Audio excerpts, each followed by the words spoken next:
بيبدأ فيلمنا في بيت هادي في النمسا، عيلة قاعدة بتتعشى. الأب بيكون اسمه دون، راجل مسيطر ومخيف جدا، والأم الطيبة وبناتها سارة وإيمي. وبنشوف سارة وهي بتقول لأبوها إنها هتخرج تروح حفلة مع أصحابها، بس دون بيرفض بمنتهى الصرامة وبيقول لها مفيش خروج وده قراري النهائي. وبنشوف سارة المراهقة العنيدة بتتصرف من دماغها بالليل وبتنط من الشباك وتروح على الحفلة مع حبيبها كريس. في الوقت ده يا صديقي، مامة سارة بتقرر انها تروح لها الأوضة، بتخبط على الباب بس مفيش رد، فبتنده لجوزها دون اللي بيجي يخبط معاها. ولما ما بيسمعوش صوت، دون بيجيب مفتاح تاني للأوضة ويفتح الباب، وأول ما بيدخل بيكتشف إن سارة ضحكت عليهم وهربت من الشباك. وسارة بتخلص الحفلة وكريس صاحبها بيوصلها للبيت، ولما بتوصل بتلف من ورا البيت عشان ترجع من الشباك اللي خرجت منه. بس المفاجأة المرعبة بتلاقي دون مستنيها على الباب ويقول لها خش من الباب زي الناس العاديين. وسارة وهي داخلة البيت بتقول له التحدي لما تم ال 18 سنة هسيب البيت ده وامشي. بس دون بيتعصب جدا وبيقول لها طول ما انت عايشة في بيتي لازم تلتزمي بالقوانين بتاعتي. فسارة بتزقه وبتطلع على اوضتها وهي متضايقة. بعد شوية ايمي ومامتها بيدخلوا عشان يواسوها، فسارة بتقول لهم ده مجنون وانا لما تم ال 18 سنة هسيب له البيت. مامتها بتحاول تهديها وبتقول لها اهدي بس، انت كل مرة بتقولي كده. بس سارة بتأكد لها المرة دي انها اول فعلا ما تتم ال 18 سنة هتسافر وتلف العالم كله. الام بتقول لها مش همنعك، بس اهم حاجه تبقي تتصلي بيا وتعرفيني اخبارك. في اللحظه دي دوم بيكون واقف بره الاوضه وبيسمع كل كلمه. الكلام ده بيجننه، فبينزل يقعد في المخزن وهو بيفكر هيعمل ايه معاها. وبنشوفه وهو بيفتح غرفه سريه في المخزن وبيقف فيها شويه وبعد كده يقفلها وبيرجع يقعد على كرسي يرسم خطه الشيطان نفسه ما يعملهاش. بيعدي كام يوم وبيجي اليوم اللي ساره هتتم فيه ال 18 سنه، وبتكون قاعده بتكلم كريس في التليفون وبيتفقوا هيسافروا بالمركب ولا بالطياره. بس دون ابوها بيدخل عليها وبيطلب منها انها تنزل تساعده في نقل صناديق للمخزن. وفعلا ساره بتنزل معاه، ولما بيوصلوا المخزن بتقول له حط الحاجه دي هنا ولا فين، فبيرد عليها وبيقول لها لا احنا هندخل الحاجه دي جوه، وبيفتح لها الاوضه السريه اللي في المخزن. وساره يا عيني بتستغرب لانها اول مره تشوف المكان ده، ولما بتساله عن المكان بيرد عليها بمنتهى البرود، فبيقول لها ان ده ملجأ معمول من ايام الحرب. دون بيطلب من ساره انها تحط الصندوق في الركن البعيد في اخر الاوضه، واول ما بتبعد عنه بيبدا انه يتسحب بخفه من الاوضه وبيخرج وبيقفل الباب الحديد عليها. ساره بتتخض وبتخبط على الباب وهي فاكراه بيهزر، بس دون ما بيبصلهاش اصلا. وساره بتقعد تصرخ وبتخبط على الباب بمنتهى القوه. بعد شويه بتبدا انها تفتح الصناديق اللي موجوده، فبتلاقي ان دون جايب لها لبسها وحاجتها جواها. ابوها طلع مجهز كل حاجه وراسم لها خطه. بتروح تاني على الباب وهي بتزعق وتصرخ، بس المكان كان معزول تماما، فبتكتب رقم سري على الباب يمكن يفتح معاها. بتجرب الارقام اللي تعرفها وكل مره بيطلع الكود غلط، وفجاه الكهرباء بتقطع عن المكان كله. ودون بيرجع لها وبيقول لها ان الكود ده لو كتب 3 مرات غلط بعد كده هيقطع النور كله عليكي. وبعد كده بيسيبها ويطلع. بالليل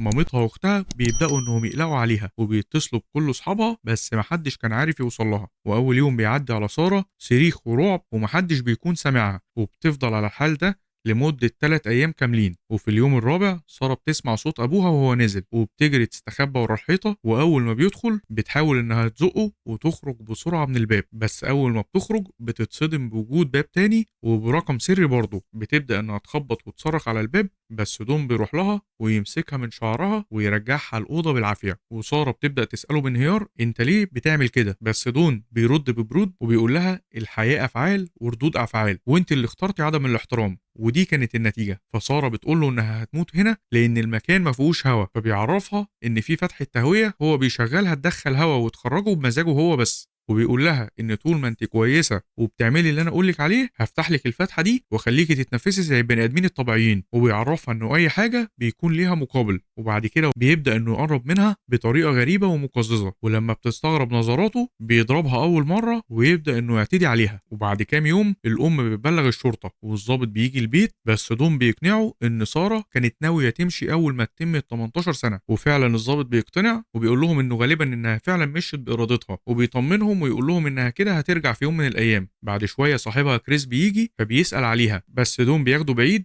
وبيكذب عليه وبيقول له انها سافرت مع واحد صاحبها غيرك عشان يبدا يبعد عنها. وفي اليوم ال 21 دوم بينزل ومعاه تورته بمناسبه عيد ميلادها، وبيكون جايب لها هديه فستان احمر مغري وبيطلب منها انها تلبسه. ولما بتلبسه وبيقول لها اطلبي مني اي طلب وانا هنفذه لك، فبتطلب منه فورا انها تخرج، فبيرفض وبيقول لها بدري قوي على الكلام ده، اطلبي اي طلب غيره. فبتطلب منه ساعه، فبيبص لها وبيقول لها انا موافق بس زي ما اتفقنا كل حاجه بمقابل. وبعد ما بياخد منها المقابل اللي هو عايزه بيجيب لها فعلا الساعة. وفي اليوم ال 38 سارة بتكون قاعدة بتاكل وبتكتشف إن سن الغطا بتاع العلبة بيكون حامي جدا، فبعد كام يوم بتقرر إنها تلبس الفستان الأحمر لأبوها وبتخبي الغطا الحاد ده ورا ظهرها كسلاح، وأول ما دون بيدخل بتهجم عليه عشان تعوره، بس دون بيمسك إيديها في آخر لحظة وبيضربها. وبتمر الأيام لحد اليوم ال 354 سارة بتكون حامل وبتولد في نفس اليوم ده بنت اسمها ماري. وفي يوم دون بينزل وبيكون معاه كيس فيه حاجات وبيطلع سكينة ويقصد انه يحطها في النص عشان يختبر رد فعل سارة، فسارة بتمسك السكينة بس فجأة بترميها من ايديها لانها بتكون فقدت الامل، وبتاخد الاكل عشان تاكل بنتها. وبعد 4 سنين سارة بتحمل تاني وبنتها ماري بتكبر، ودون بيجيب لهم تلفزيون عشان يسليهم تحت. وبعد كده بيعدي 7 سنين وسارة بيبقى معاها ولد وبنت، وماري بتتعب وبيكونوا مستنيين العلاج. ولما دون بينزل بيجيب لها دواء، بس سارة بتزعله وبتقول له ان الدواء ده مش للاطفال، فدون بيتعصب عليها وبيقول لها اتصرفي انت الام، وبيسيبها ويمشي. وبيعدي 9 سنين بتخلف ولد تاني وبتسميه توماس، والمكان بيبدأ يبقى ضايق عليهم جدا، فسارة بتطلب من دون انه ياخد الولد، وبعد زن كتير دون بيوافق وبياخده يحطه قدام باب البيت، ويكون حاطط معاه رسالة مزيفة من سارة لمامتها بتقول لها فيه